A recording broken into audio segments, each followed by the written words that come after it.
ஆண்டவருடைய பாடுகளின் குருத்து ஞாயிறு. இது பாஸ்கா விழா கொண்டாடும் காலம். எருசலேம் மற்றும் அதை சுற்றியுள்ள பகுதிகளில் இருந்து மக்கள் எருசலேம் தேவாலயம் நோக்கி சென்று கொண்டிருக்கிறார்கள்.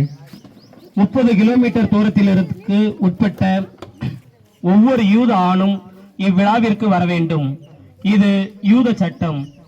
பாலஸ்தீன யூதர் மட்டுமல்ல, உலகத்தின் எல்லா பகுதிகளிலிருந்தும் யூதர்கள் தங்கள் தேசிய திருவிழாவை கொண்டாட கூடினார்கள். பல்வேறு எதிர்பார்ப்புகளோடு மக்கள் கூடிக்கொண்டிருக்க இயேசுவும் எருசலேமுக்கு பயணிக்கிறார். ஆண்டாண்டுகளாக அந்நிய நாட்டில் அரசர்களுக்கு அடிமைப்பட்டு கிடந்த மக்கள் தங்களை பாவத்திலிருந்தும் அடிமை வாழ்விலிருந்தும் மீட்கப் போகின்ற ஆண்டவரை பார்த்து ஒலிவ கிளைகளை கையில் ஏந்தி, தாவீதின் மகனே, ஆண்டவரே எங்களை மீட்டருளும், ஆண்டவரே வெற்றிதாரும் என்று ஆரவாரம் முழங்க வெற்றி ஆர்ப்பரிப்போடு எருசலேம் நுழைந்ததை இன்று நாம் கொண்டாடுகிறோம். இதையே கிபி 5ஆம் நூற்றாண்டில் எருசலேமில் வாழ்ந்த கிறிஸ்தவர்கள் அனைவரும் நண்பகல் வேளையில் ஒலிவ மலையில் கூடி செபித்த பிறகு மாலையில் ஒலிவ கிளைகளையும் வேறு சில மரங்களின் கிளைகளையும் கைகளில் ஏந்தி பவனியாக எருசலேம் ஆலயத்திற்கு செல்வதை வழக்கமாக கொண்டிருந்தார்கள். இதுவே கிபி 8ஆம் நூற்றாண்டில் குருத்து ஞாயிறாக குருத்தோலைகளையும் ஒலிவ கிளைகளையும் புனிதப்படுத்தும் சடங்காக மாறியது. இதோ அருள் பணியாளர் இயேசுவின் அரசாட்சியை வெளிப்படுத்தும் மன்னருக்குரிய சிவப்பு நிற திருவுடைகளை அணிந்து கொண்டு பீட சிறுவருடன் பவனி வருகிறார். இயேசுவின் எருசலேம் புனித பயணத்திற்கு 40 நாட்களாக ஜபத்திலும் தவத்திலும் தானத்திலும் தயாரித்த நாம் நம்பிக்கையோடும் உற்சாகத்தோடும் இயேசுவை வரவேற்ற மக்கள் கூட்டத்தோடு மனதளவில் இணைந்து குருத்தோலைகளை கையில் ஏந்தி பக்தியுடன் இன்றைய திருவழிபாட்டில் பங்கேற்போம். பாடல் குழுவினர் தாவீதின் மகனுக்கு ஓசானா என்னும் பாடலை பாடுகின்றனர். தாவீதின் மகனுக்கு ஓசானா, ஆண்டவர் பெயரால் வருகிறவர், ஆசி நிரம்ப பெற்றவரே, இஸ்ராயேலின் பேரரசே, உன்னதங்களிலே ஓசானா, உன்னதங்களிலே ஓசானா. தந்தை மகன் தூயாவியாரின் பெயராலே ஆண்டவராகிய இயேசு கிறிஸ்துவின் அருளும் கடவுளின் அன்பும் தூயாவியாரின் நட்புறவும் உங்கள் அனைவரோடும் இருப்பதாக.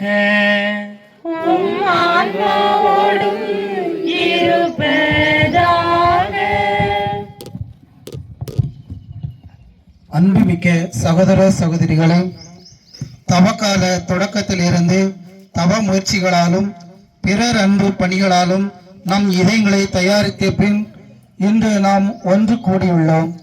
இதனால் நம் ஆண்டவருடைய பாஸ்கா மறை நிகழ்வை, அதாவது ஆண்டவருடைய திருப்பாடுகளையும் உயிர்ப்பையும் உலகளவிய திரு அவையோடு சேர்ந்து அறிவிக்கின்றோம். இப்பாஸ்கா மறை நிகழ்வை நிறைவேற்றவே அவர் தம் நகரான எருசலேமுக்குள் நுழைந்தார். எனவே மீட்பு அளிக்கும் இந்த நுழைவை நாம் முழு நம்பிக்கையுடனும் இறைப்பற்றுடனும் நினைவில் கொண்டு ஆண்டவரை பின் செல்வோம். அவருடைய அருளினால் சிலுவையின் பங்கேற்பாளராக மாறி அவருடைய உயிர்ப்பிலும் வாழ்விலும் நாம் பங்கு பெறுவோமாக.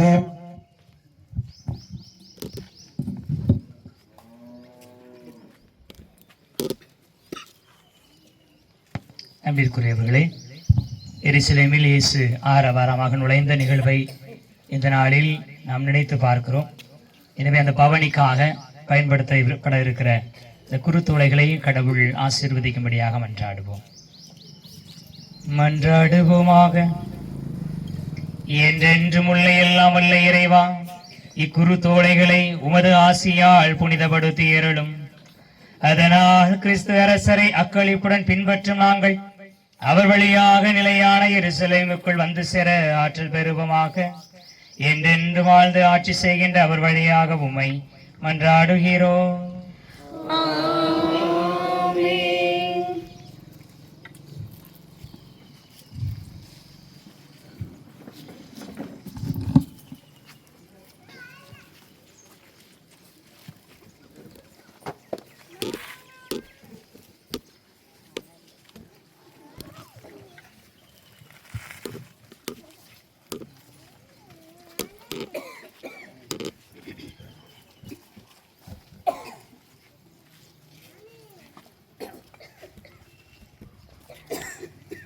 புனித மத்தேயு எழுதிய தூய நற்செய்தியிலிருந்து வாசகம்.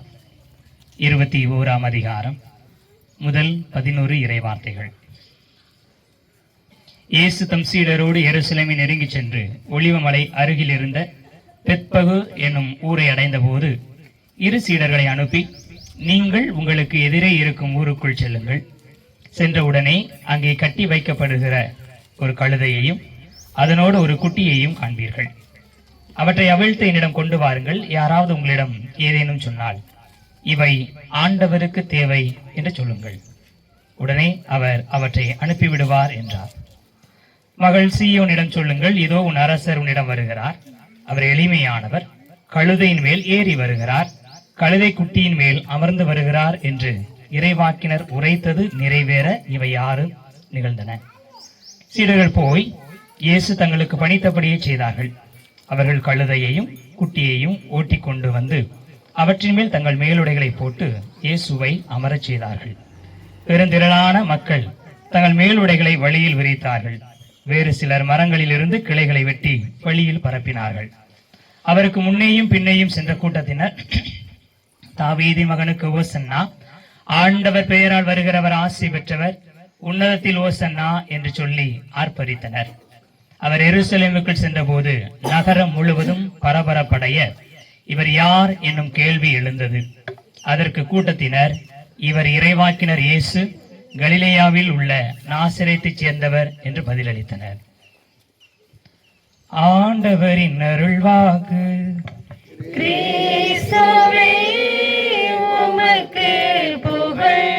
இயேசுவினே, இயேசு கிறிஸ்து எருசலேமுக்குள் நுழைகிற பொழுது அவர் யார் என்கிற பரபரப்பு மக்களிடையே எழுந்ததற்கான காரணம் அவரை சூழ்ந்திருந்த மக்கள்.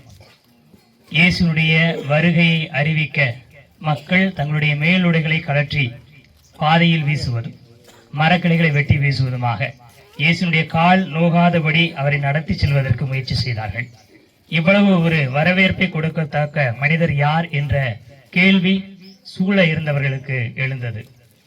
இந்த நேரத்தில் நாமும் இயேசுவை நினைவு கூர்ந்து பவனியாக நம்முடைய தெருக்கள் வழியாக ஆலயத்திற்கு செல்ல இருக்கிறோம். நம்முடைய பக்தி நிறைந்த இந்த செயல்பாடு ஆண்டவர் யார் என்பதை மற்றவர்களுக்கு அறிவிக்க வேண்டும். எருசலேமுக்கு செல்லுகிற வழியில் மக்கள்தான் இயேசு வருகிறார், மெசியா வருகிறார், அமைதியின் அரசர் வருகிறார் என்பதை தங்களுடைய நடத்தையால், தங்களுடைய செயல்களால் அறிவித்தார்கள். நாமும் இந்த பவனியிலே அதே மனநிலையோடு நம்முடைய மனநிலைகளை சேர்த்துக் கொள்வோம். எந்த மனநிலையில் நாம் செல்லுகிறோமோ அது ஆண்டவருக்கு ஆசீர்வாதத்தை கொடுக்கிறது. ஒரு மக்கள் கூட்டம் ஆண்டவரை வாழ்க என்று சொல்லி வாழ்த்தியது, இன்னொரு மக்கள் கூட்டம் அவரை ஒழிக என்று சொன்னது. நாம் எந்த விதமான மக்கள் கூட்டத்தில் இருக்கிறோம் என்பது நாம் செல்லுகிற இந்த பவனியில் வெளிப்படுகிறது. இந்த மனநிலையோடு இந்த பவனியிலே கலந்து கொள்வோம். அனைவருக்கும் இப்பொழுது குருத்தொலைகள் வழங்கப்படுகிறது.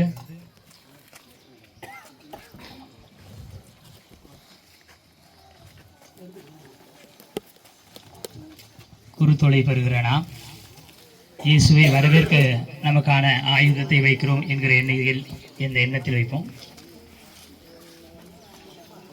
எல்லாருக்கும் கொடுப்பாங்க, அதனால நீங்க இவங்களுக்கு தாங்க அவங்களுக்கு தாங்கன்னு கேட்க வேண்டாம்.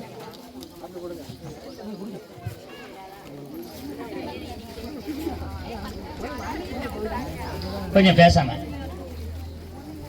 நாம் புனித வாரத்துக்குள் நுழைந்திருக்கிறோம். புனித வாரத்தின் நினைவுக்குள் நுழைவோம்.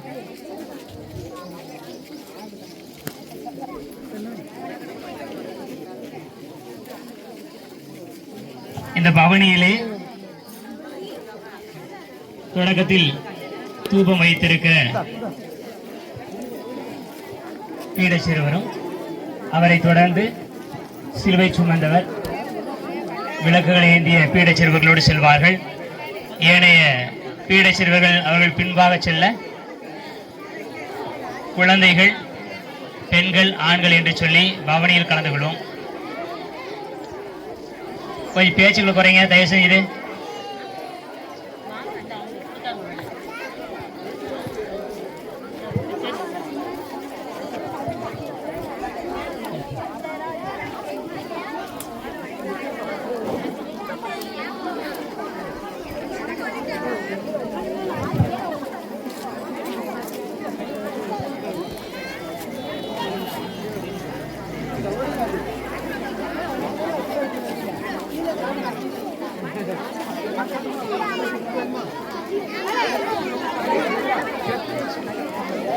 அன்புமிகு சகோதர சகோதரிகளே, இயேசுவை புகழ்ந்து ஆர்ப்பரித்த மக்கள் திரளை போன்று நாமும் இந்த பவனியிலே மகிழ்வோடு கலந்து கொள்வோம்.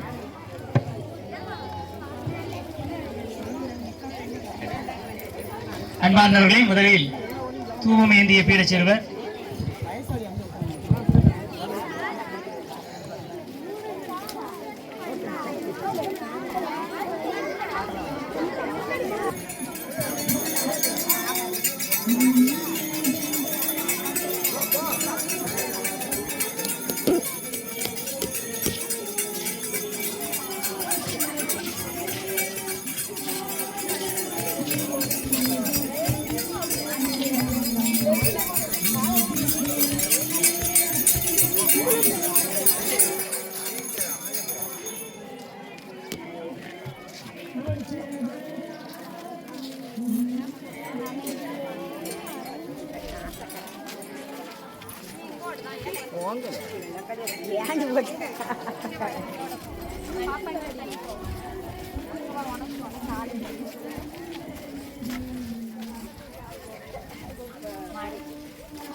பார்த்து ரொம்ப நாளாக இருந்துச்சு.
ஓசானா ஓசானா ஓசானா.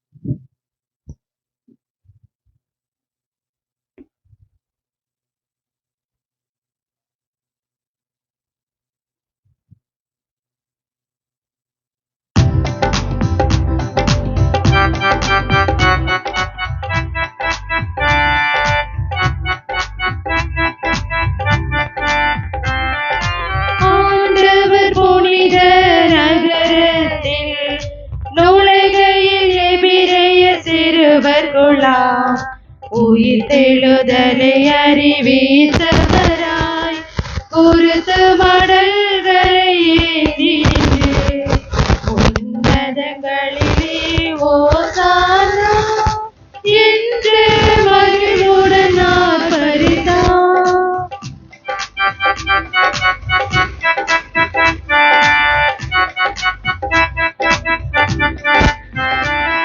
எருசலேம் நகருக்கு இயேசுபிரான் வருவதை கேட்ட மக்களெல்லாம் அவரை எதிர்கொண்டழைத்தனரே. குருத்து மடல்களை ஏந்தி நின்று உன்னதங்களிலே ஓசானா என்று மகிழ்வுடன் ஆர்ப்பரித்தார்.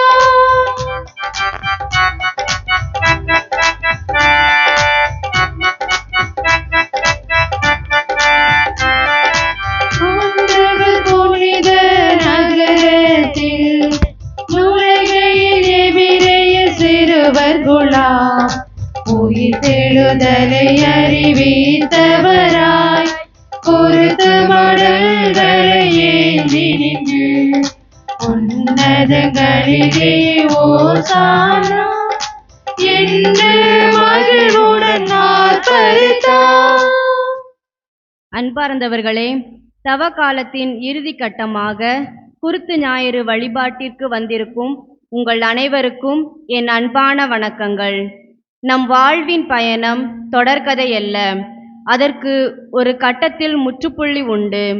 பறந்து வரும் ஈசலுக்கு ஒரு நாள்தான் வாழ்க்கை. அது சிறகு விரித்து வாழ்வை ரசித்து வாழ்ந்துதான் மடிகின்றது. நம் இறைமகனின் வாழ்க்கை 33 ஆண்டுகள் என்ற போதிலும் தன் வாழ்வில் லட்சிய பயணத்தை ரசித்து வாழ்ந்தார்.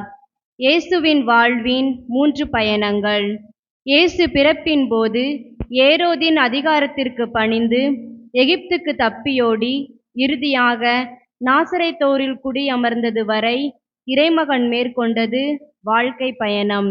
அதன்பின் தன் பெற்றோருக்கு பணிந்து வாழ்ந்து தன் 30வது வயதில் பாலைவனத்தில் மேற்கொண்ட பயணம் பணிக்கான பயணம். 3வதாக எருசலேமில் பலரின் வாழ்வுக்காக தம்மையே கையளிக்க முற்படும் இந்த பயணம் மரண பயணம், பலிக்கான பயணம். இயேசுவின் இந்த பயணத்தில் பங்கு பெறும் கிறிஸ்தவர்கள் என்ற பெயர் தாங்கியுள்ள நாம் இயேசுவை போல அன்புக்காக, பிறரன்பு பணிக்காக நம்மையே நாம் அர்ப்பணிக்கக்கூடிய ஒரு உயரிய லட்சிய வேட்கையை உள்ளத்தில் வளர்க்க வேண்டும். இந்த உலகில் நாம் நற்செயல்கள் புரிவதற்கென்றே படைக்கப்பட்டுள்ளோம் என புனித பவுல் கூறுகின்றார். அதை நம் இதயத்தின் குரலொலியாக உள்ளத்தில் உள்வாங்கி இறைவன் தந்த சாயலுக்கும் உயிர் மூச்சிற்கும் சிறந்த பரிசாக இயேசுவின் லட்சிய பணியிலேயே நாமும் நம்மையே அர்ப்பணித்து நம்மையே கரைத்து அவர் அன்பை நம்மிலே பிறர் காண செய்பவர்களாக, மனிதத்தை மண்ணிலே மலர செய்பவர்களாக, அமைதியின் தூதுவர்களாக வாழ்ந்திட அருள் வேண்டி இத்தெய்வீக திருப்பலியில் நம்மையே முழுமையாக அர்ப்பணிப்போம். மன்றாடுவோமாக. என்றென்றும் உள்ள எல்லாம் வல்ல இறைவா, தாழ்மையின் எடுத்துக்காட்டை மனித இனம் பின்பற்ற எங்கள் மீட்பரை மனித உடல் எடுக்கவும் சிலுவை ஏற்றுக்கொள்ளவும் செய்தீரே. அதனால் நாங்கள் அவரது பொறுமையை கற்றுக்கொண்டு அவரது உயிர்ப்பில் பங்கேற்க தகுதி பெறுமாறு எங்களுக்கு கனிவாய் அருள்வீராக. உமோடு தூயாவியாரின் ஒன்றிப்பில் இறைவனாய் என்றென்று வாழ்ந்து ஆட்சி செய்கின்ற அவர் வழியாக உம்மை மன்றாடுகிறோம்.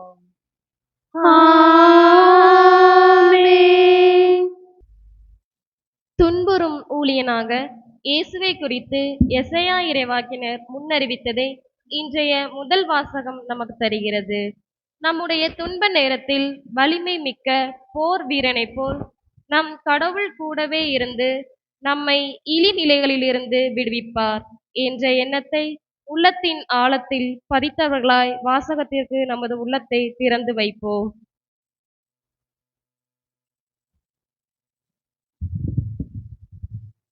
முதல் வாசகம். நிந்தனை செய்வோருக்கு என் முகத்தை மறைக்கவில்லை, இழிநிலையை நான் அடைவதில்லை என்று அறிவேன். இறைவாக்கினர் எசையா நூலிலிருந்து வாசகம். அதிகாரம் 50, இறைவார்த்தைகள் 4 முதல் 7 முடிய. நலிந்தவரை நல்வாக்கால் ஊக்குவிக்கும் அழிவை நான் பெற்றிட ஆண்டவராகிய என் தலைவர் கற்றோனின் நாவை எனக்கு அளித்துள்ளார். காலைதோறும் அவர் என்னை தட்டி எழுப்புகின்றார். கற்போர் கேட்பது போல் நானும் செவி கொடுக்க செய்கின்றார். ஆண்டவராகிய என் தலைவர் என் செவியை திறந்துள்ளார். நான் கிளர்த்தரவில்லை, விலகிச் செல்லவும் இல்லை. அடிப்போருக்கு என் முதுகையும் தாடியை புடுங்குவோருக்கு என் தாடையையும் ஒப்புவித்தேன். நிந்தனை செய்வோருக்கும் காரி உமிழ்வோருக்கும் என் முகத்தை மறைக்கவில்லை. ஆண்டவராகிய என் தலைவர் துணை நிற்கின்றார். நான் அவமானம் அடையேன். என் முகத்தை கற்பாரை ஆக்கிக் கொண்டேன். இழிநிலையை நான் அடைவதில்லை என்று அறிவேன். இது ஆண்டவர் வழங்கும் அருள்வாக்கு. நன்றி. திருப்பாடல் 22. நீங்கள் பாட வேண்டிய பல்லவி. என் இறைவா, என் இறைவா, ஏன் என்னை கை நெகிழ்ந்தீர்? என் இறைவா, என் இறைவா, ஏன் என்னை கை நெகிழ்ந்தீர்?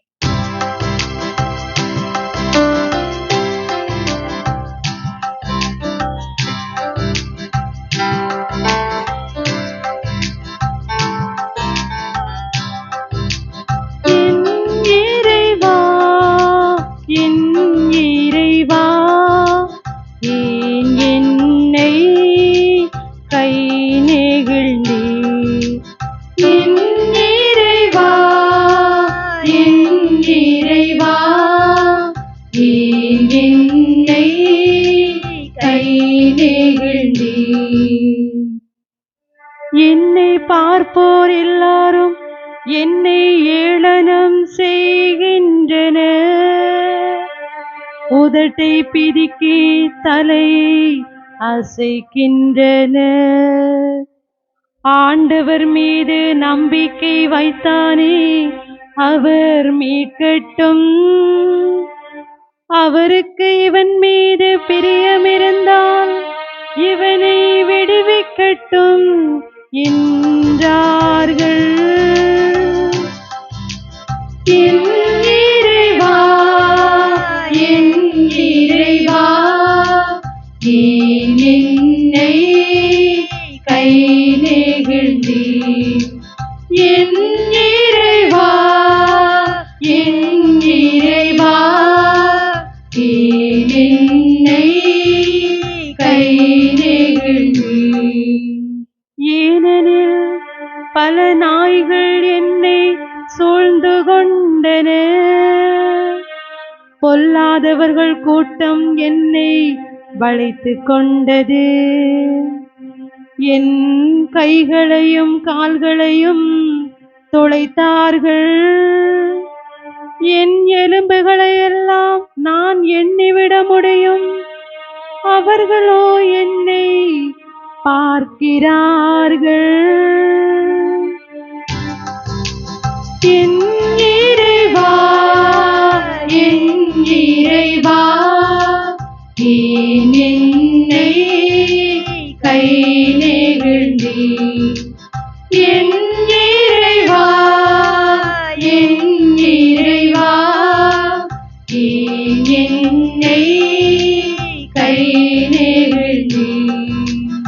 என் நாடுகளை தங்களுக்குள் பகிர்ந்து கொள்கிறார்கள், என் உடை மீது சீட்டு போடுகிறார்கள். ஆனால் நீரோ ஆண்டவரே, என்னை விட்டு தொலைவில் போய்விடாதேயும். எனக்கு துணையான நீர் எனக்கு உதவி செய்ய விரைந்து வாரும். என் இறைவா என் இறைவா ஏன் என்னை கை நெகிழ்ந்தீர்? என் இறைவா என் இறைவா ஏன் என்னை கை நெகிழ்ந்தீர்?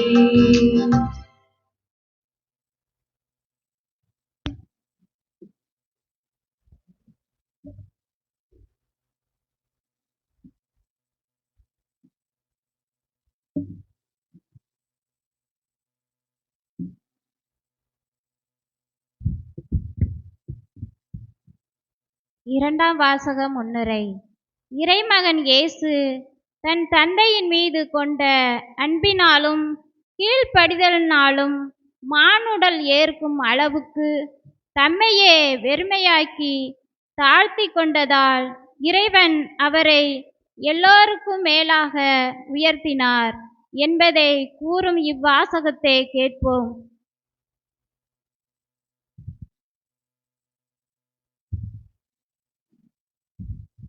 கிறிஸ்து தம்மையே தாழ்த்தி கொண்டார், எனவே கடவுளும் கிறிஸ்துவை உயர்த்தினார். திருத்தூதர் பவுல் பிலிப்பியருக்கு எழுதிய திருமுகத்திலிருந்து வாசகம். இயல் 2 இறைவசனங்கள் 6 முதல் 11.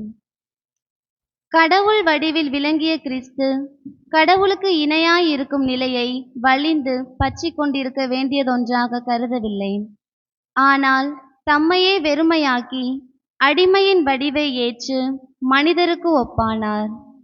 மனித உருவில் தோன்றி சாவை ஏற்கும் அளவுக்கு, அதுவும் சிலுவை சாவையை ஏற்கும் அளவுக்கு கீழ்ப்படிந்து தம்மையே தாழ்த்தி கொண்டார். எனவே கடவுளும் அவரை மிகவே உயர்த்தி எப்பெயருக்கும் மேலான பெயரை அவருக்கு அருளினார். ஆகவே இயேசுவின் பெயருக்கு விண்ணவர், மன்னவர், கீழுலகோர் அனைவரும் மண்டியிடுவர். தந்தையாம் கடவுளின் மாட்சிக்காக இயேசு கிறிஸ்து ஆண்டவர் என எல்லா நாவுமே அறிக்கையிடும். ஆண்டவர் வழங்கும் அருள்வாக்கு.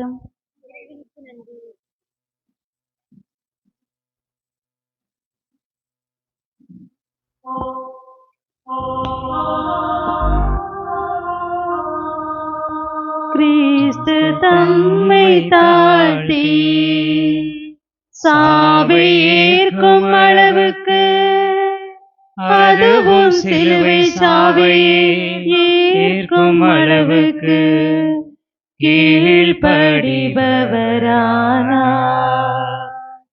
ஆதலால் தான் கடவுள் அவரை எல்லாருக்கும் மேலாய் உயர்த்தி எப்பெயருக்கும் மேலான பெயரை அவருக்கு அருளினார்.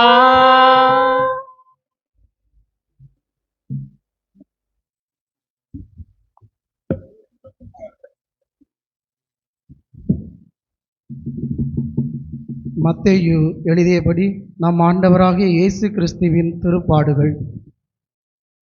அதிகாரம் 26 இறைவார்த்தைகள் 14, அதிகாரம் 27 இறைவார்த்தைகள் 66 முடிய. 12 ஒருவரையாய் யூதாஸ் இஸ்காரியோத்து தலைமை குறிவிட வந்து, இயேசுவை உங்களுக்கு நான் காட்டி கொடுத்தால் எனக்கு என்ன தருவீர்கள் என்று கேட்டான். அவர்களும் 30 வெள்ளிக்காசுகளை எண்ணி அவனுக்கு கொடுத்தார்கள். அது முதல் அவன் அவரை காட்டி கொடுப்பதற்கு வாய்ப்பு தேடிக் கொண்டிருந்தான். புளிப்பற்ற அப்ப விழாவின் முதல் நாளில் சீடர்கள் இயேசுவை அணுகி வந்து, நீர் பாஸ்கா விருந்துண்ண நாங்கள் எங்கே ஏற்பாடு செய்ய வேண்டும் என விரும்புகிறீர் என்று கேட்டார்கள். இயேசு அவரிடம், நீங்கள் புறப்பட்டு நகருக்குள் சென்று இன்னாரிடம் போய், எனது நேரம் நெருங்கி வந்துவிட்டது, என் சீடர்களோடு உம் வீட்டில் பாஸ்கா கொண்டாடப் போகிறேன் என போதகர் கூறுகிறார் என சொல்லுங்கள் என்றார். இயேசு தங்களுக்கு பணித்தபடியே சீடர்கள் செயல்பட்டு பாஸ்கா விருந்துக்கு ஏற்பாடு செய்தார்கள். மாலை வேளையானதும் அவர் பன்னீரோடு பந்தியில் அமர்ந்தார்.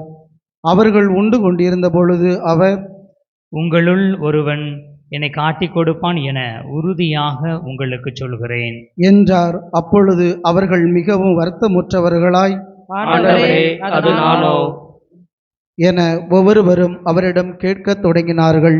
அதற்கு அவர், என்னுடன் பாத்திரத்தில் தொட்டு உண்பவனே என்னை காட்டிக் கொடுப்பான். மானிட மகன் தம்மை பற்றி மறைநூலில் எழுதியுள்ளதுபடி போகிறார். ஆனால் ஐயோ, அவரை காட்டிக் கொடுக்கிறவனுக்கு கேடு. அம்மனிதன் பிறவாதிருந்தால் அவனுக்கு நலமாய் இருந்திருக்கும் என்றார். அவரை காட்டிக் கொடுத்த யூதாசும், ரபி, நானோ என அவரிடம் கேட்க இயேசு, நீயே சொல்லிவிட்டாய் என்றார்.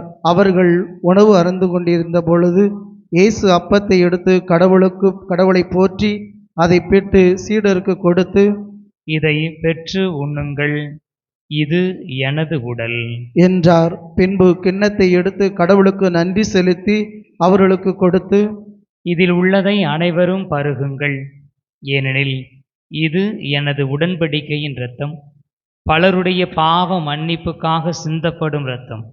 இனிமேல் என் தந்தையின் ஆட்சி வரும் அந்நாளில்தான் நான் உங்களோடு திராட்சை பழ ரசத்தை குடிப்பேன், அதுவரை குடிக்க மாட்டேன் என நான் உங்களுக்கு சொல்கிறேன் என்றார்.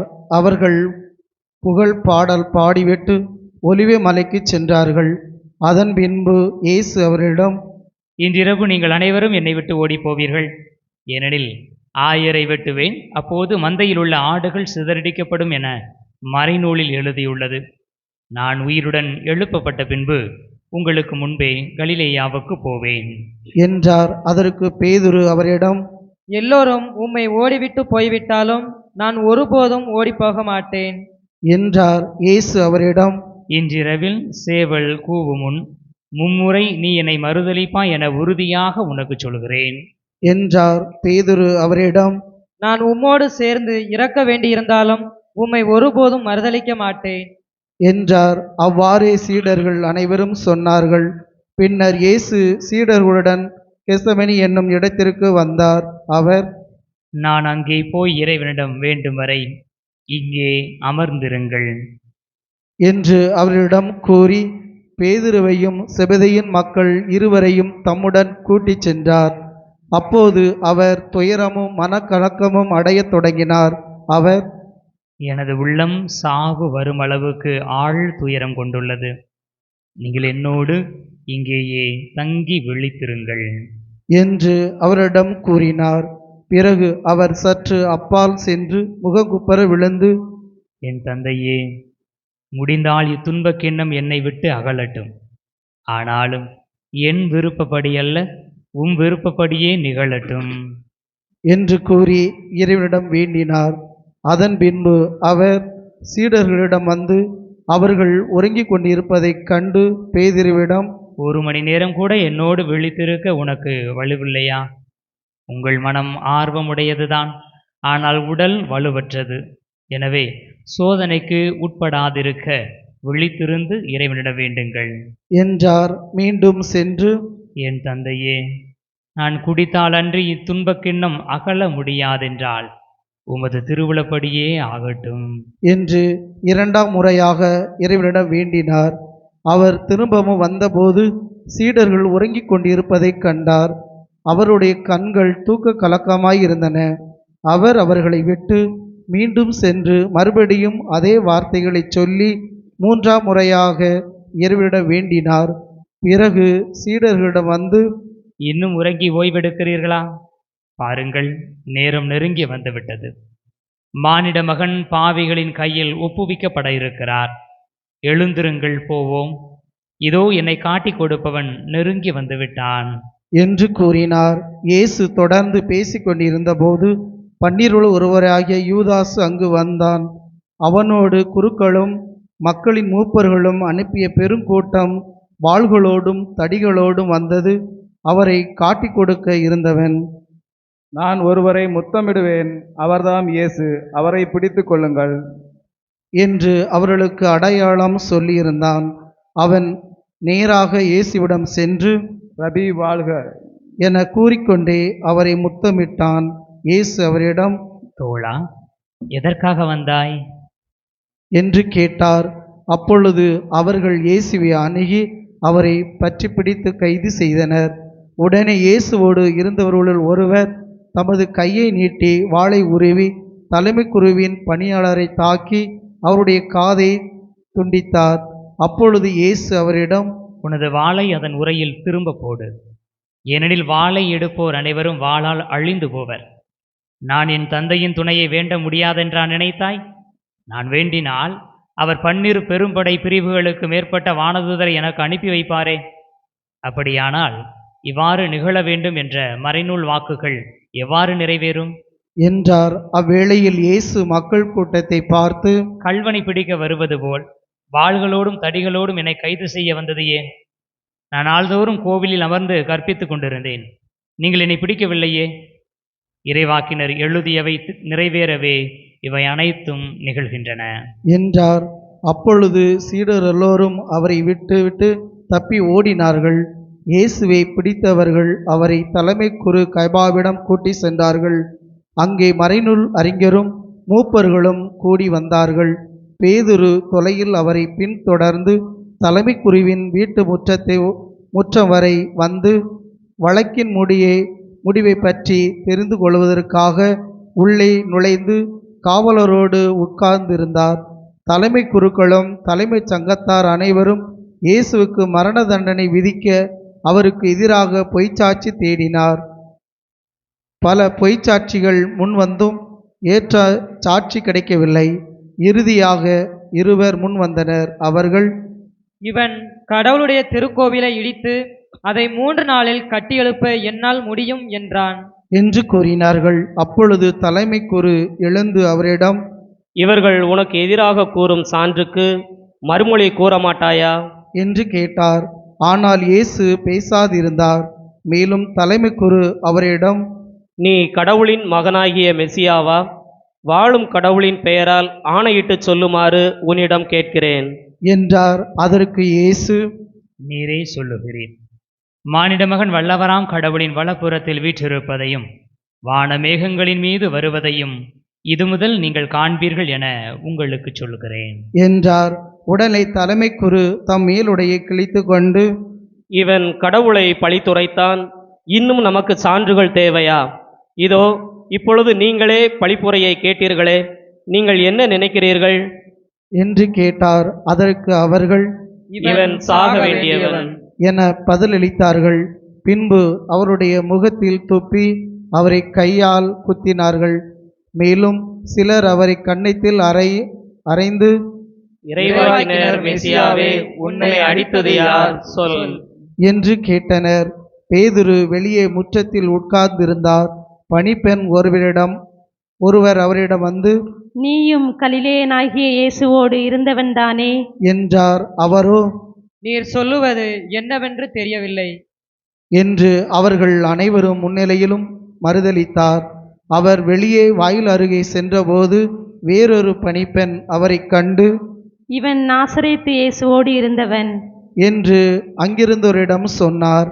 ஆனால் பேதுரு, இம்மனிதனை எனக்கு தெரியாது என ஆணையிட்டு மீண்டும் மறுதலித்தார். சற்று நேரத்திற்கு பின் அங்கே நின்றவர்கள் பேதுருவிடம் வந்து, உண்மையாகவே நீயும் அவர்களைச் சேர்ந்தவனே, ஏனெனில் உன் பேச்சு உன்னை யார் என்று காட்டிக் கொடுக்கிறது என்று கூறினார்கள். அப்பொழுது அவர், இந்த மனிதனை எனக்கு தெரியாது என்று சொல்லி சபிக்கவும் ஆணையிடவும் தொடங்கினார். உடனே சேவல் கூவிற்று. அப்பொழுது சேவல் கூவும் முன், நீ என்னை முன்முறை மறுதலிப்பாய் என்று இயேசு கூறியதை பேதுரு நினைவு கூர்ந்து வெளியே சென்று மனநொந்து அழுதார். பொழுது விடிந்ததும் தலைமை குருக்கள் மக்களின் மூப்பர்கள் யாவரும் இயேசுவை கொல்ல அவருக்கு எதிராக ஆலோசனை செய்தனர். அவரை கட்டி இழுத்து சென்று ஆளுநர் பிலாத்துவிடம் ஒப்புவித்தனர். அதன்பின் இயேசு தண்டனை தீர்ப்பு அடைந்ததைக் கண்டபோது அவரை காட்டிக் கொடுத்த யூதாசு மனவருந்தி தலைமை குருக்களிடமும் மூப்பர்களிடம் 30 வெள்ளிக்காசுகளையும் திரும்பி கொண்டு வந்து, பழி பாவமில்லாதவரை காட்டிக் கொடுத்து பாவம் செய்தேன் என்றான். அதற்கு அவர்கள், அதை பற்றி எங்களுக்கு என்ன, நீயே பார்த்துக்கொள் என்றார்கள். அதன்பின் அவர் அந்த வெள்ளிக்காசுகளை கோவிலில் எறிந்துவிட்டு புறப்பட்டு போய் தூக்கு போட்டு கொண்டான். தலைமை குருக்கள் வெள்ளிக்காசுகளை எடுத்து, இது இரத்தத்திற்கான விலை ஆதலால் இதை கோவில் காணிக்கை பெட்டியில் போடுவது முறையல்ல என்று சொல்லி கலந்தோசித்து அந்நியரை அடக்கம் செய்த அவற்றை கொண்டு குயவன் நிலத்தை வாங்கினார்கள். இதனால்தான் அந்நிலம் இரத்த நிலம் என இன்று வரை அழைக்கப்படுகிறது. இஸ்ராயேல் மக்களால் விலை மதிக்கப்படப்பட்டவருடைய விலையானது 30 வெள்ளிக்காசுகளையும் கையில் எடுத்து, ஆண்டவர் எனக்கு பணித்தபடியே அதை குயவன் நிலத்திற்கு கொடுத்தார்கள் என்று இறைவாக்கினர் எரேமியா உரைத்தது அப்பொழுது நிறைவேறியது. இயேசு ஆளுநர் பிலாத்தின் முன்னிலையில் நின்று கொண்டிருந்தார். ஆளுநர் அவரை நோக்கி, நீ யூதரின் அரசனா என்று கேட்டான். அதற்கு இயேசு, அவ்வாறு நீர் சொல்லுகிறேன் என்று கூறினார். மேலும் தலைமை குருக்களும் மூப்பர்களும் அவர் மீது குற்றம் சுமத்திய போது அவர் மறுமொழி எதுவும் கூறவில்லை. பின்பு பிலாத்து அவரிடம், உனக்கு எதிராக எத்தனையோ சான்றுகள் கூறுகிறார்களே, உனக்கு கேட்கவில்லையா என்றான். அவரோ ஒரு சொல் கூட அவனுக்கு மறுமொழியாக கூறவில்லை. ஆகவே ஆளுநர் மிகவும் வியப்புற்றான். மக்கள் விரும்பி கேட்கும் ஒரு கைதியை அவர்களுக்காக விழாவின் போது ஆளுநர் விடுதலை செய்வது வழக்கம். அந்நாளில் பரபா போன கைதி ஒருவன் இருந்தான். மக்கள் ஒன்று கூடி வந்திருந்த போது பிலாத்து அவரிடம், நான் யாரை விடுதலை செய்ய வேண்டும் என விரும்புகிறீர்கள், பரபாவையா அல்லது மெசியா என்னும் இயேசுவையா என்று கேட்டான். ஏனெனில் அவர்கள் பொறாமையால்தான் இயேசுவை தன்னிடம் ஒப்புவித்தார்கள் என்பதன் அவனுக்கு தெரியும். பிலாத்து நடுவர் இருக்கையின் மீது அமர்ந்திருந்த போது அவனுடைய மனைவி அவளிடம் ஆள் அனுப்பி, அந்த நேர்மையாளரின் வழக்கில் நீர் தலையிட வேண்டாம், ஏனெனில் அவர் பொருட்டு இன்று கனவில் மிகவும் துன்புற்றேன் என்று கூறினார். ஆனால் தலைமை குருக்களும் மூப்பர்களும் பரபாவை விடுதலை செய்ய கேட்கவும் இயேசுவை தீர்த்து கட்டவும் கூட்டத்தினரை தூண்டிவிட்டார்கள். ஆளுநர் அவர்களை பார்த்து, இவ்விருவரில் யாரை விடுதலை செய்ய வேண்டும், உங்கள் விருப்பம் என்ன என கேட்டான். அதற்கு அவர்கள், பரபாவை என்றார்கள். பிலாத்து அவர்களிடம், அப்படியானால் மெசியா என்னும் இயேசுவை நான் என்ன செய்ய வேண்டும் என்று கேட்டான். அனைவரும் சிலுவையில் அறையும் என்று பதிலளித்தனர். அதற்கு அவன், இவன் செய்த குற்றம் என்ன என்று கேட்டான். அவர்களோ, சிலுவையில் அறையும் என்று இன்னும் உரக்க கத்தினார்கள்.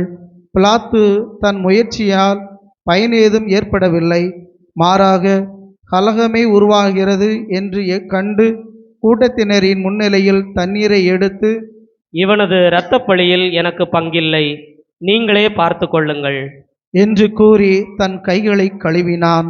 அதற்கு மக்கள் அனைவரும், இவனுடைய இரத்தப்பழி எங்கள் மேலும் எங்கள் பிள்ளைகள் மேலும் விழட்டும் என்று பதில் கூறினர்.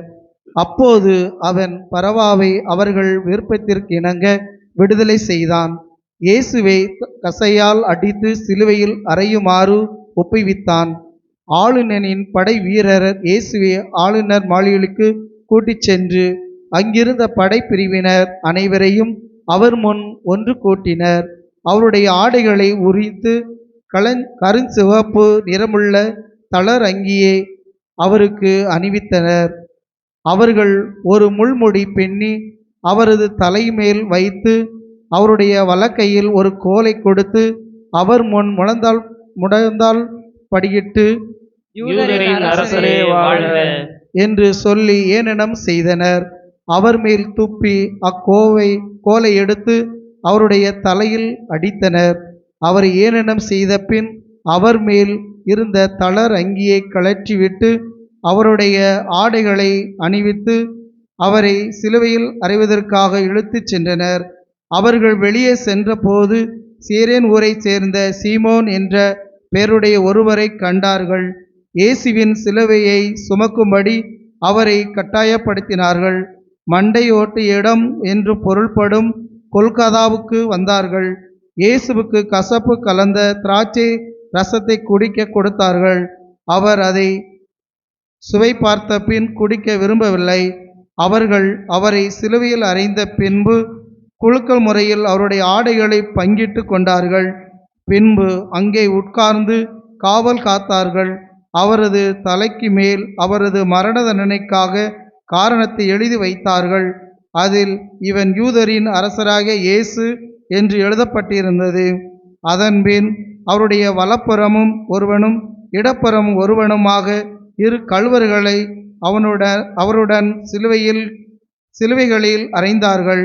அவ்வழியே சென்றவர்கள் தங்கள் தலைகளை அசைத்து, கோவிலை இடித்து 3 நாளில் கட்டி எழுப்புகிறவனே, உன்னையே விடுவித்துக் கொள். நீ இறைமகன் என்றால் சிலுவையிலிருந்து இறங்கி வா என்று அவரை பழித்துரைத்தார்கள். அவ்வாறே தலைமை குருக்கள் மறைநூல் அறிஞர்களுடன் மூப்பர்களுடன் சேர்ந்து அவரை ஏளனம் செய்தனர். அவர்கள், பிறரை விடுவித்தான், தன்னையே விடுவிக்க இயலவில்லை. இவன் இஸ்ரேலுக்கு அரசனாம். இப்பொழுது சிலுவையிலிருந்து இறங்கி வரட்டும், அப்பொழுது நாங்கள் இவனை நம்புவோம். கடவுளிடம் இவன் உறுதியான நம்பிக்கை கொண்டிருந்தானாம். அவர் விரும்பினால் இப்போது இவனை விடுவிக்கட்டும். நான் இறைமகன் என்றானே என்று கூறினார்கள். அவ்வாறே அவரோடு சிலுவையில் அறையப்பட்டிருந்த கள்வர்களும் அவரை இகழ்ந்தார்கள். நண்பகல் 12 மணி முதல் பிற்பகல் 3 மணி வரை நாடு முழுவதும் இருள் உண்டாயிற்று. 3 மணி அளவில் இயேசு, ஏலி ஏலி லமா சபக்தானி, அதாவது என் இறைவா என் இறைவா ஏன் என்னை கைவிட்டீர் என்று உரத்த குரலில் கத்தினார். அங்கே நின்று கொண்டிருந்தவர்களுள் சிலர் அதை கேட்டு, இவன் எலியாவை கூப்பிடுகிறான் என்றனர். உடனே அவர்களுள் ஒருவர் ஓடிச் சென்று கடற்பஞ்சை எடுத்து புளித்த திராட்சை ரசத்தில் தோய்த்து அதை கோலில் மாட்டி அவருக்கு குடிக்க கொடுத்தார். மற்றவர்களோ, ஒரு எலியா வந்து இவனை விடுவிப்பாரா என்று பார்ப்போம் என்றார்கள். இயேசு மீண்டும் உரத்த குரலில் கத்தி உயிர் விட்டார். மணந்தால் படையிட்டு சிறிது நேரம் மௌனமாக இருக்கவும்.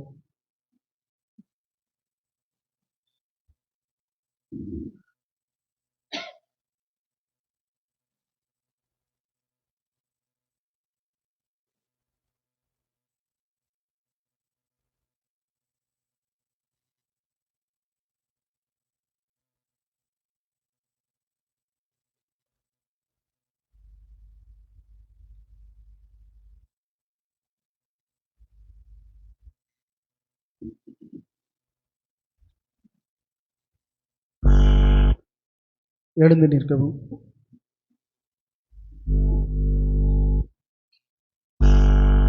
அதே நேரத்தில் திருக்கோவிலின் திரை மேலிருந்து கீழ் வரை 2ஆக கிழிந்தது.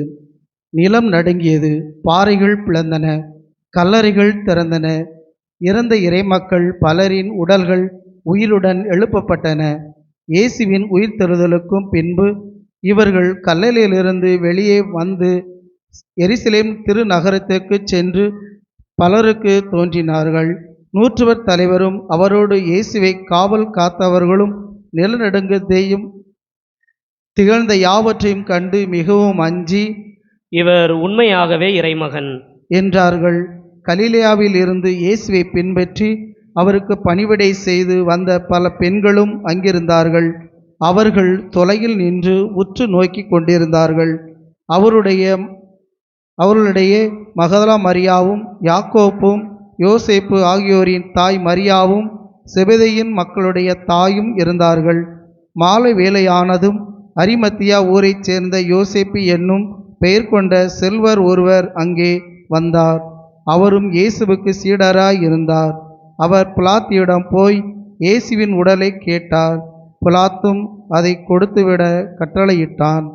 யோசேப்பு அவ்வுடலை பெற்று தூய்மையான மெல்லிய துணியால் சுற்றி தமக்கென பாறையில் வெட்டியிருந்த புதிய கல்லறையில் கொண்டு போய் வைத்தார். அதன் வாயில் ஒரு பெருங்கல்லை உருட்டி வைத்துவிட்டு போனார். அப்பொழுது மகதலா மரியாவும் வேறொரு மரியாவும் அங்கே கல்லறைக்கு எதிரே உட்கார்ந்திருந்தனர்.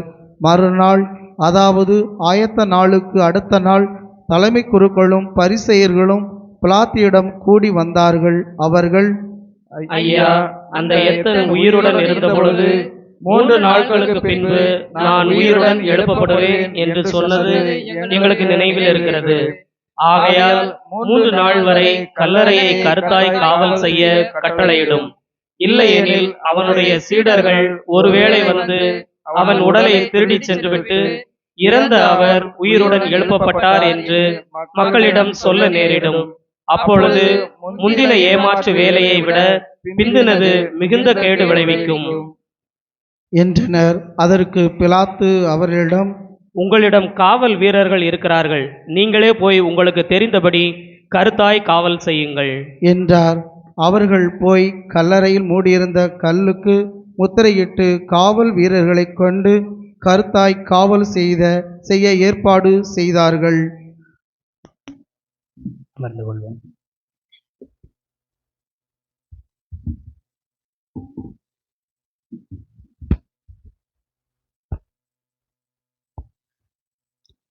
இயேசுவில் இனியவர்களே, பாடுகளின் வாரத்தை, புனித வாரத்தை நாம் தொடங்கி இருக்கிறோம். புனித வாரம் மாட்சியில் தொடங்குகிறதா, துன்பத்தில் தொடங்குகிறதா? புனித வார ஞாயிறு மாட்சியில் தொடங்குகிறதா, துன்பத்தில் தொடங்குகிறதா?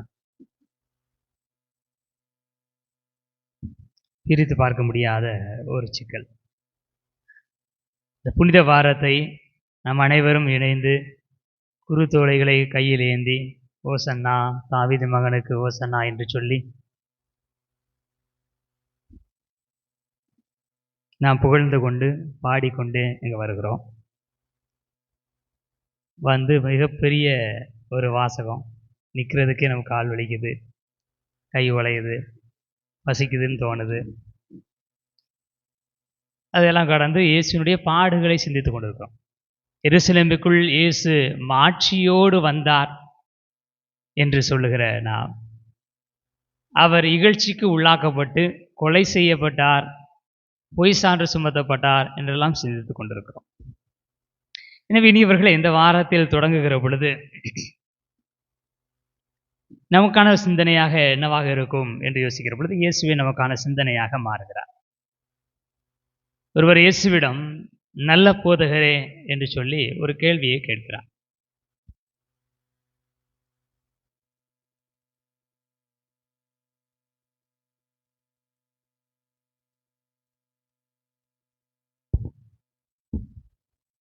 நல்ல போதகரே என்று சொல்லுகிற பொழுது இயேசு சொல்கிறார், நல்லவன் நான் என்று ஏன் சொல்லுகிறாய்?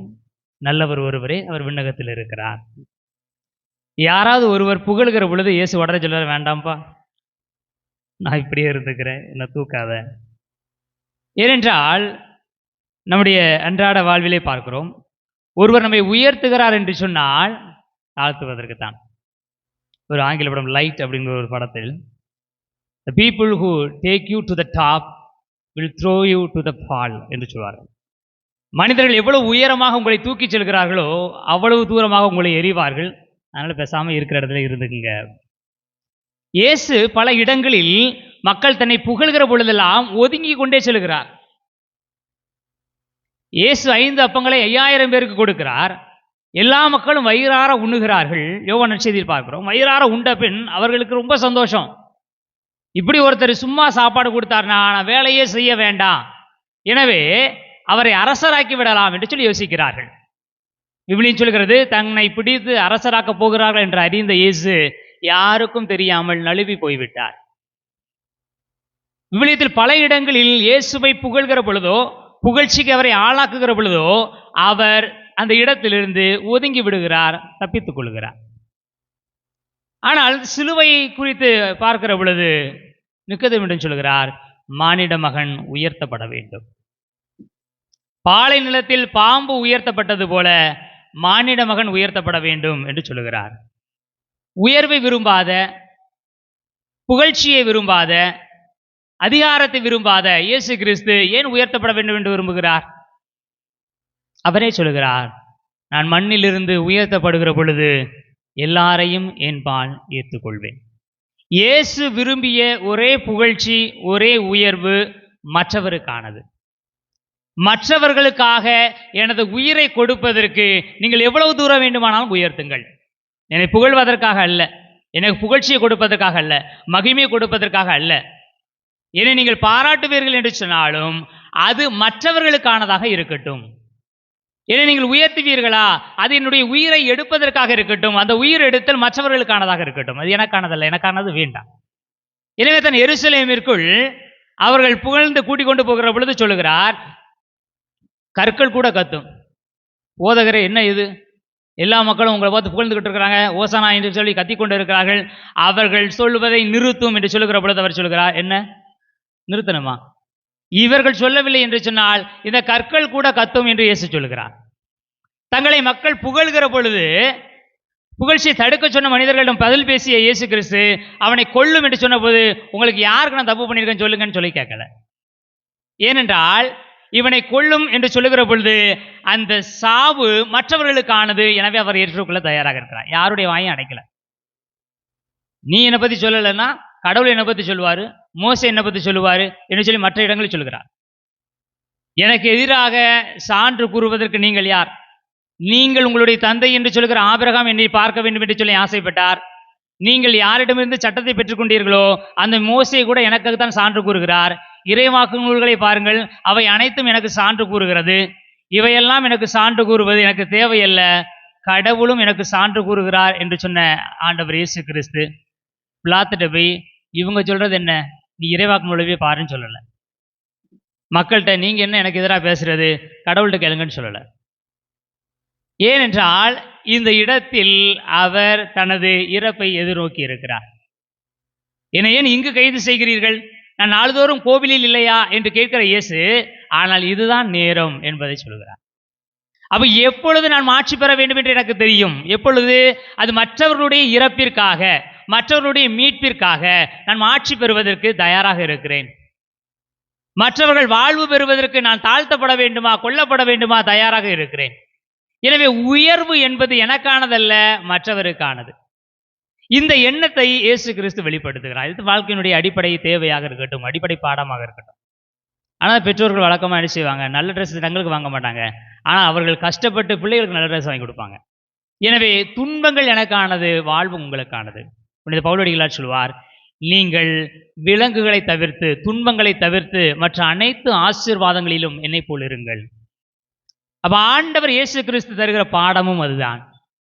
மற்றவர்களுடைய வாழ்விற்காக, மற்றவருடைய மீட்பிற்காக நாம் துன்பத்தை பெறுவோம். நமது மாட்சி இழந்து போவோம் என்று சொன்னாலும் அதை குறித்து கவலை இல்லை. ஏனென்றால் நம் ஆண்டவர் இயேசு கிறிஸ்து அப்படிப்பட்ட வாழ்க்கையை வாழ்ந்து காட்டியிருக்கிறார். அவரை போல வாழ்வதற்கான திடன் வேண்டி வழியிலே தொடர்ந்து மன்றாடுவோம். எழுந்து நமது நம்பிக்கையை அறிக்கையிடுவோம். விண்ணகத்தையும் மண்ணகத்தையும் படைத்த எல்லாம் வல்ல தந்தையாகிய கடவுளை நம்புகிறேன். அவருடைய ஒரே மகனாகிய நம் ஆண்டவர் இயேசு கிறிஸ்துவை நம்புகிறேன். இவர் தூய ஆவியால் கருவுற்று கன்னி மரியாவிடமிருந்து பிறந்தார். பொந்திய பிலாத்தின் அதிகாரத்தில் பாடுபட்டு சிலுவையில் அறையப்பட்டு இறந்து அடக்கம் செய்யப்பட்டார். பாதாளத்தில் இறங்கி மூன்றாம் நாள் இறந்தவரிடமிருந்து உயிர்த்தெழுந்தார். விண்ணகத்துக்கு எழுந்தருளி எல்லாம் வல்ல தந்தையாகிய கடவுளின் வலப்பக்கத்தில் வீற்றிருக்கின்றார். அங்கிருந்து வாழ்வோருக்கும் இறந்தோருக்கும் தீர்ப்பு வழங்க வருவார். தூய ஆவியாரை நம்புகிறேன். புனித கத்தோலிக்க திரு அவையை நம்புகிறேன். புனிதர்களின் உறவு ஒன்றிப்பை நம்புகிறேன். பாவ மன்னிப்பை நம்புகிறேன். உடலின் உயிர்ப்பை நம்புகிறேன். நிறைவாழ்வை நம்புகிறேன். ஆமென். கிறிஸ்து உரத்த குரல் எழுப்பி கண்ணீர் சிந்தி வேண்டல்களையும் மன்றாட்டுகளையும் தம் தந்தையிடம் ஒப்பு கொடுத்த இப்பாடுகளின் நாட்களில் கடவுளை தாழ்மையுடன் மன்றாடுவோம். அவர் தம் மகனுடைய பணிவை முன்னிட்டு நம்முடைய வேண்டல்களையும் கனிவுடன் கேட்டு அருள் புரிவாராக.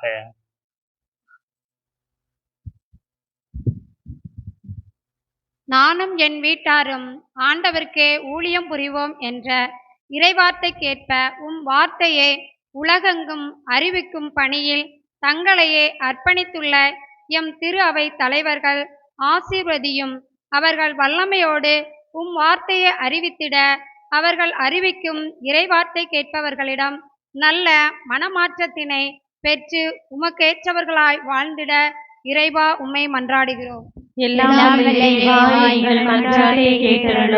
வழி நடத்தும் இறைவா, துன்பங்கள் வழியாக தூய்மை அடைந்து மீட்பின் திட்டத்தில் பங்கு பெறுகிறோம் என்பதை திரு அவையின் மக்கள் அனைவரும் உணர்ந்து நற்செய்தியின் மதிப்பீடுகளின்படி வாழ்ந்திட வரம் தர இறைவா உம்மை மன்றாடுகிறோம்.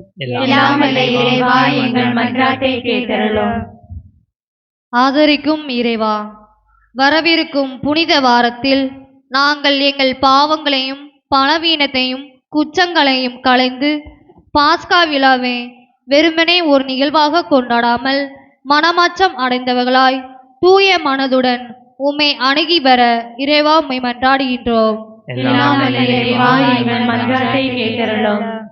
நம்மையே வெறுமையாக்கி அடிமை வடிவை ஏற்ற எம் இறைவா, இந்த தவக்கால தவ முயற்சிகளில் மட்டும் நாங்கள் கவனம் செலுத்தாமல் உள்ளத்தில் மனமாற்றமும் அதன் வெளிப்பாடாக ஏழைகள் மேல் அன்பும் கவனமும் செலுத்தி அவர்களின் வாழ்வு சிறந்து விளங்கவும் அதன் வழியாகவும் சீடத்துவ வாழ்வில் அவர்களும் பங்கேற்க தேவையான அருளை பொழிய இறைவா உம்மை மன்றாடுகின்றோம். நம்முடைய தனிப்பட்ட தேவைகளுக்காக மன்றாடுவோம்.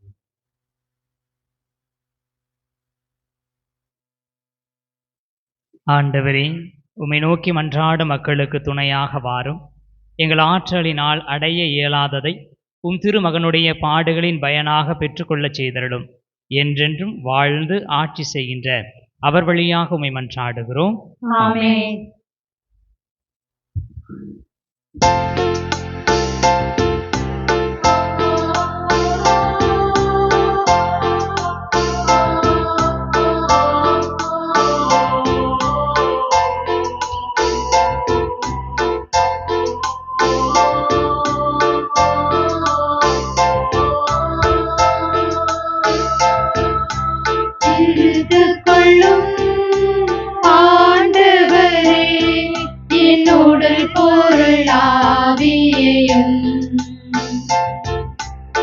எடுத்துக்கொள்ளும் ஆண்டவரே,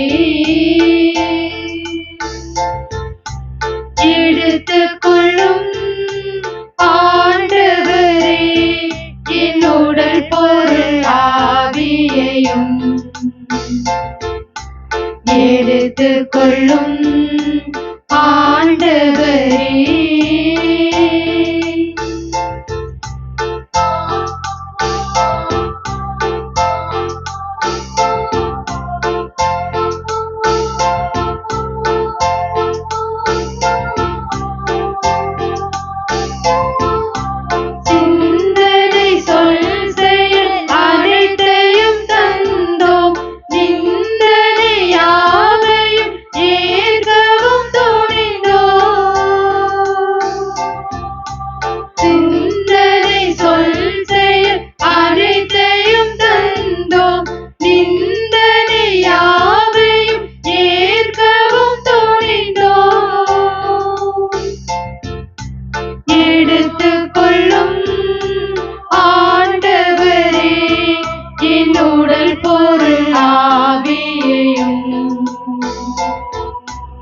எடுத்துக்கொள்ளும் ஆண்டவரே.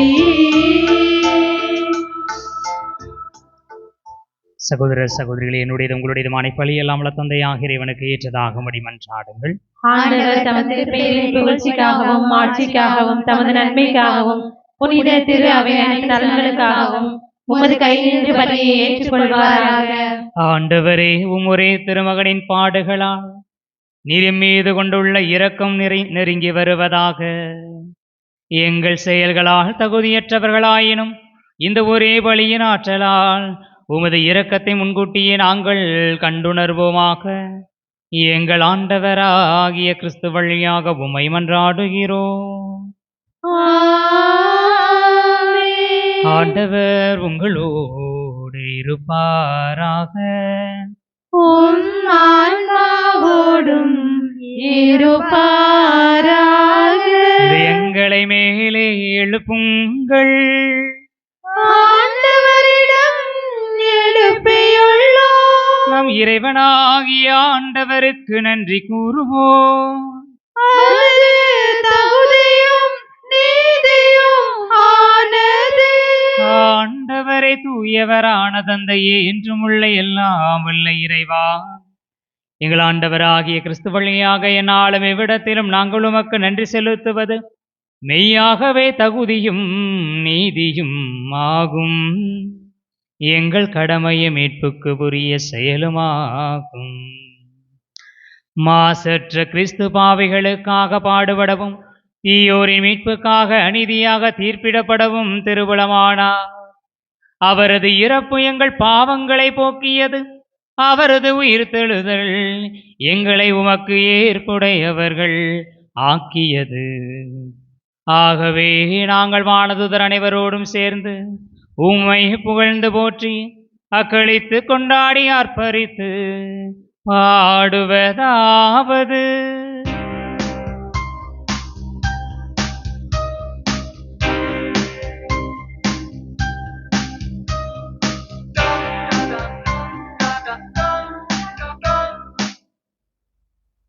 தூயவர் தூயவர் தூயவர் வான்படைகளின் கடவுளாம் ஆண்டவர். விண்ணகமும் மண்ணகமும் உமது மாட்சியால் நிறைந்துள்ளன.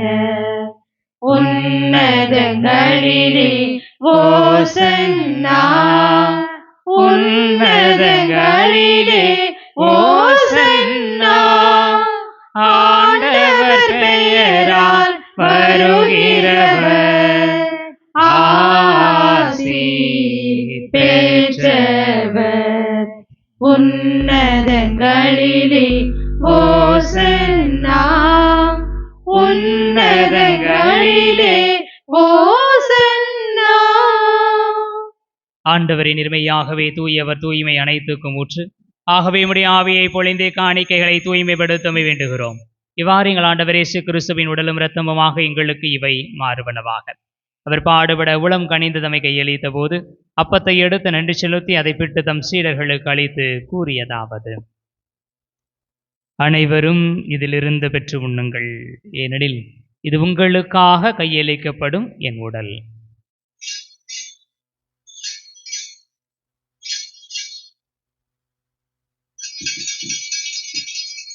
அவண்ணமே இரவு விருந்தை அருந்தியபின் கிண்ணத்தையும் எடுத்து மீண்டும் உமக்கு நன்றி கூறி தம் சீடர்களுக்கு அளித்து அவர் கூறியதாவது: அனைவரும் இதிலிருந்து பெற்று பருகுங்கள், ஏனெனில் இது புதிய நிலையான உடன்படிக்கைக்குரிய என் இரத்தத்தின் கிண்ணம். இது பாவ மன்னிப்புக்கென்று உங்களுக்காகவும் பலருக்காகவும் சிந்தப்படும். இதை என் நினைவாக செய்யுங்கள்.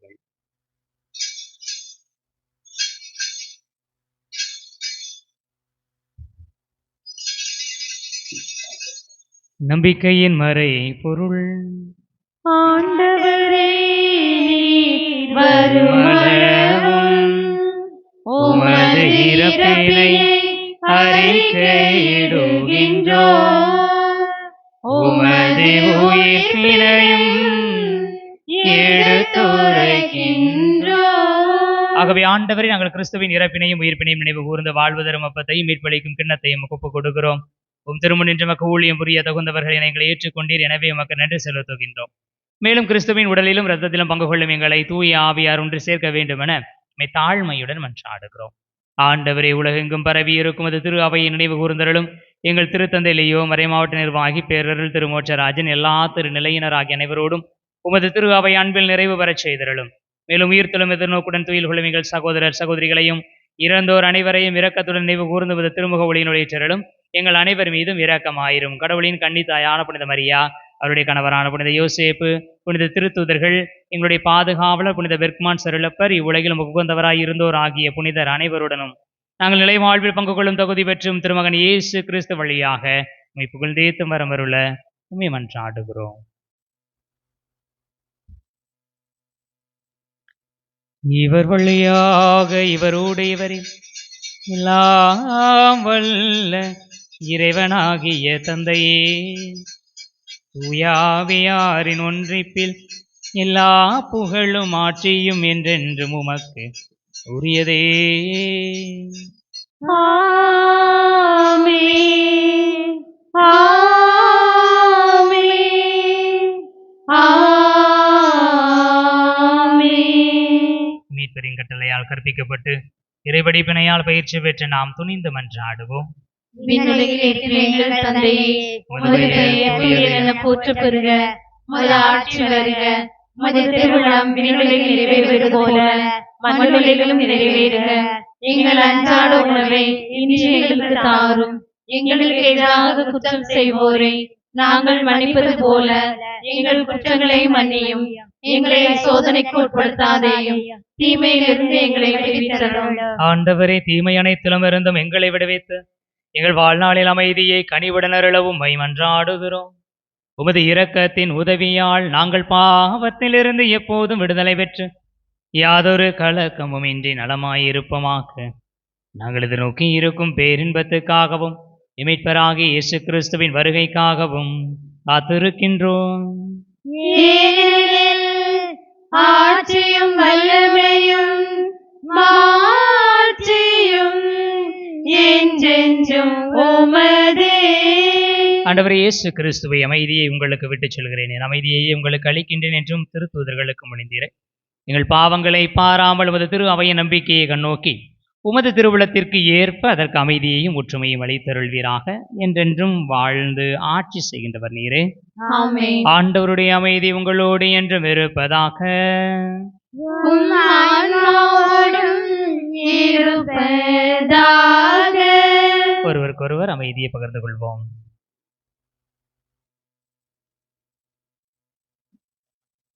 உலகின் பாவங்களை போக்கும் இறைவனின் செம்மறியே, எங்கள் மேல் இரக்கமாயிரும். உலகின் பாவங்களை போக்கும் இறைவனின் செம்மறியே, எங்கள் மேல் இரக்கமாயிரும். உலகின் பாவங்களை போக்கும் இறைவனின் செம்மறியே, எங்களுக்கு அமைதியை அளித்தருளும். இதோ இறைவனின் செம்மறி, இதோ உலகின் பாவங்களை போக்குபவர். செம்மறியின் விருந்துக்கு அழைக்க பெற்றோர் பேறு பெற்றோர். ஆண்டவரே, நீர் என் இல்லத்தில் எழுந்தருள நான் தகுதியற்றவள். ஆனால் ஒரு வார்த்தை மட்டும் சொல்லி அருளும், எனது ஆன்மா நலமடையும்.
கண்களும் பணிக்க கைகளை குவித்தே இறைவா, என் மனம் வருவார் இறைவா.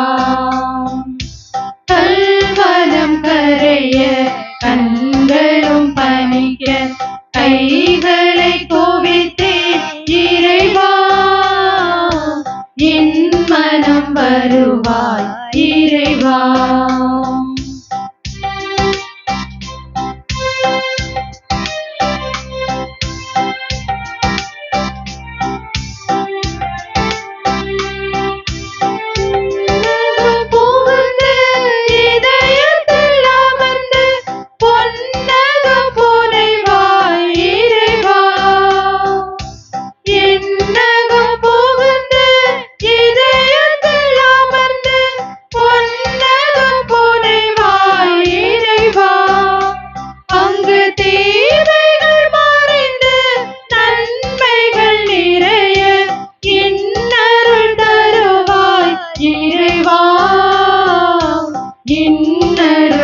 வருவாய் இறைவா.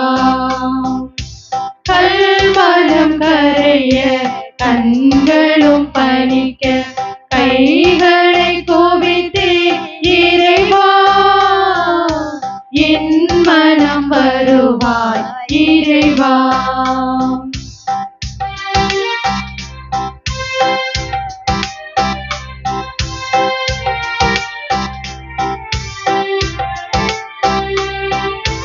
பாசத்தை களைந்து பாவத்தை விலக்க பாதத்தை பிடித்தேன் இறைவா. பாசத்தை களைந்து பாவத்தை விலக்க பாதத்தை பிடித்தேன் இறைவா. துயர் வீசிடும் புயலும் வெகுண்டெழும் மலையும் அமைந்திட பணிப்பாய் இறைவா, அமைந்திட பணிப்பாய் இறைவா. கல்மனம் கரைய கண்களும் பனிக்க கைகளை குவித்தே இறைவா, என் மனம் வருவாய் இறைவா.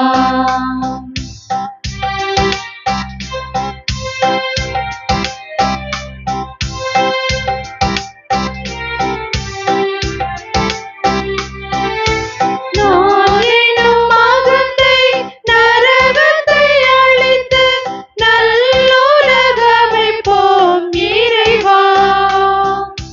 நான் எனும் மகத்தை நரகத்தை அழித்து நல்லுலகமைப்போம் இறைவா. அங்கு பூவெனும் இணைய பீடத்தில் என்னையே பலியாய் அளிப்பேன் இறைவா, பலியாய் அளிப்பேன் இறைவா. கல்மனம் கரைய கண்களும் பனிக்க கைகளை குவித்தேன் இறைவா, என் மனம் வருவாய் இறைவா.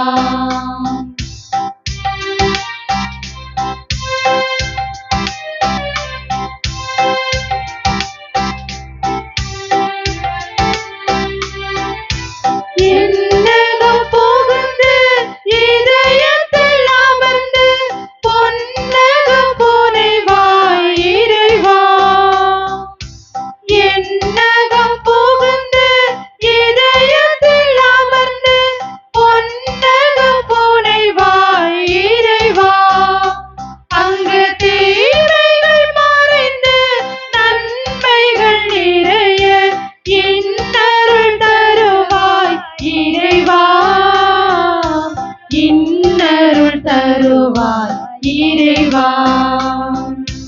கல்மனம் கரைய கண்களும் பனிக்க கைகளை குவித்தேன் இறைவா, என் மனம் வருவாய் இறைவா.